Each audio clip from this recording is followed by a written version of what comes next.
Selama corona ini banyak sekali karyawan yang di unpaid leave, pemotongan gaji maupun PHK. Data terakhir karyawan yang dirumahkan maupun yang di PHK jumlahnya itu mencapai hampir 2 juta jiwa di Indonesia dari berbagai industri dan berbagai divisi, nggak peduli lower tier karyawan maupun top middle management, semuanya kena rata. Beberapa perusahaan besar bahkan untuk posisi direktur dan top manajemen mereka mengambil kebijakan untuk tidak digaji. Nah, yang lagi viral baru-baru ini adalah kisah karyawan swasta yang bergaji 80 juta rupiah per bulan karena dirumahkan 2 bulan, rumah tangganya kolaps karena beban cicilan yang menumpuk. Di Twitter dijelaskan bahwa dia memiliki KPR, sebuah rumah di kota wisata senilai 3 miliar. Kota wisata itu adalah daerah elit di kawasan Cibubur, dan juga dia memiliki kredit mobil mewah. Tentunya dia berada di posisi saat ini karena dia tidak memegang yang namanya dana darurat. Saya sudah membuat video tentang pentingnya dana darurat dan strategi mengenai dana darurat tersebut. Yuk ditonton, itu penting banget dan sangat berguna terutama di momen-momen seperti ini.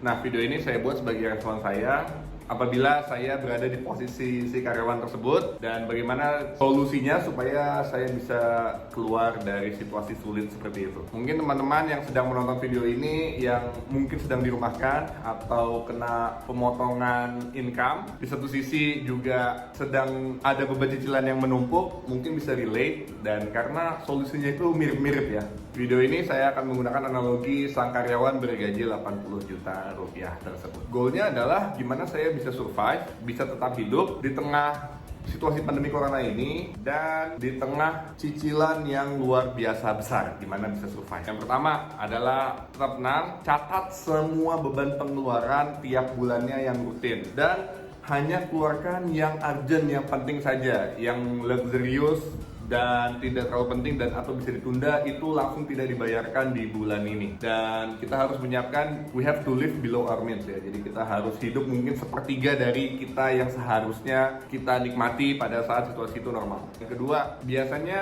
seorang yang memiliki income sebesar ini memiliki credit card atau beberapa credit card dengan limit yang cukup besar. Maka kalau saya di posisi dia adalah saya akan melakukan gestun credit card tersebut semaksimal mungkin dan menelpon pihak banknya untuk dijadikan skema cicilan selama 36 bulan. Goalnya adalah supaya cicilannya itu tetap kecil. Dengan begini paling tidak orang tersebut bisa bertahan hidup 3-6 bulan berdasarkan dari uang gestun kredit cardnya. Menurut data dari pemerintah dan studi-studi terbaru mengenai grafik perkembangan virus corona ini, 3-6 bulan itu adalah waktu yang cukup untuk bertahan hidup di masa pandemi ini. Diharapkan setelah 6 bulan situasi sudah kembali normal. Yang ketiga, mobil mewahnya langsung dijual via aplikasi Beli Mobil Gue maupun Karsam. Karena kedua startup ini, kalau saya memiliki nilai tambah, yaitu bisa menjual mobil Anda dalam waktu 1 jam uang cair. Satu hal yang mereka nggak kasih tahu adalah lakunya di harga berapa.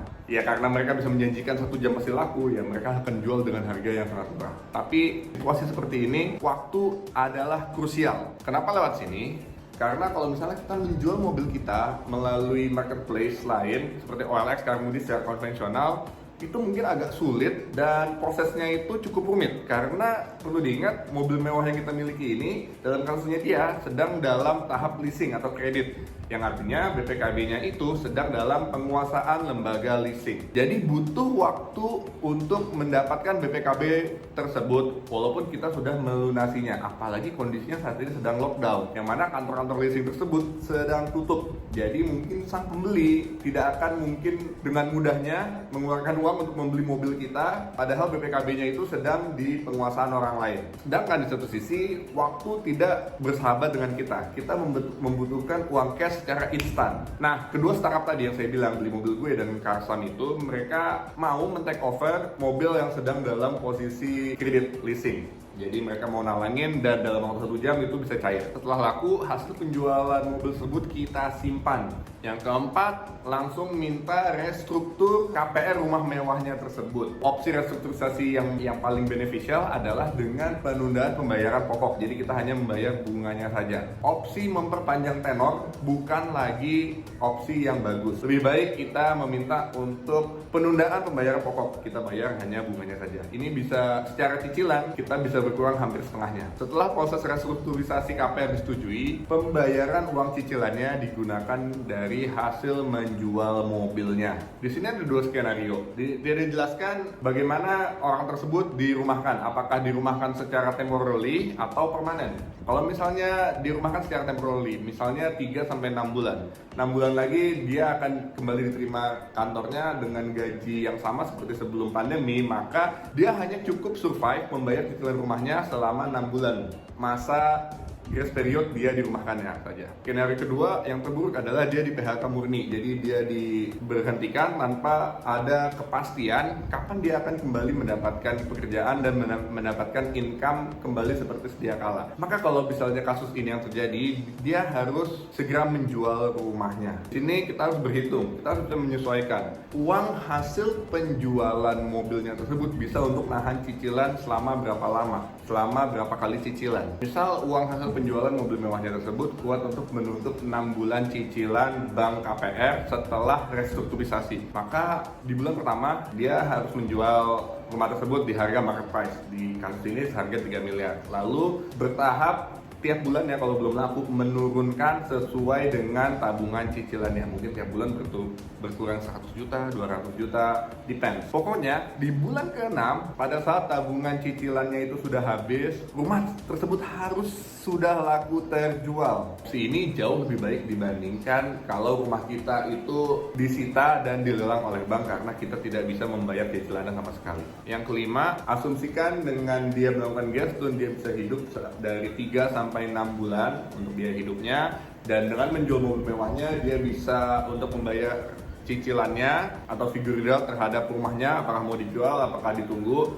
selama 3-6 bulan. Kalau misalnya dia itu di PHK murni, maka hal yang harus dilakukan di masa 3-6 bulan ini, grace period, masa-masa genting, dia harus mencari sumber income lain. Wajib, entah dia ngelamar kerja di tempat lain, walaupun agak mustahil di situasi seperti ini, mungkin dia bisa melakukan atau mencari peluang dengan bisnis atau menjadi konsultan, karena saya berasumsi dengan income sebesar itu dia pasti memiliki sebuah knowledge yang valuable di marketnya, di industrinya. Mungkin dia bisa menjadi konsultan atau freelancer di spesifik projectnya. Ya harus kreatif. Ingat, dia cuma bisa survive di 3-6 bulan saja. Jadi sudah harus ketemu jalan keluar by that time.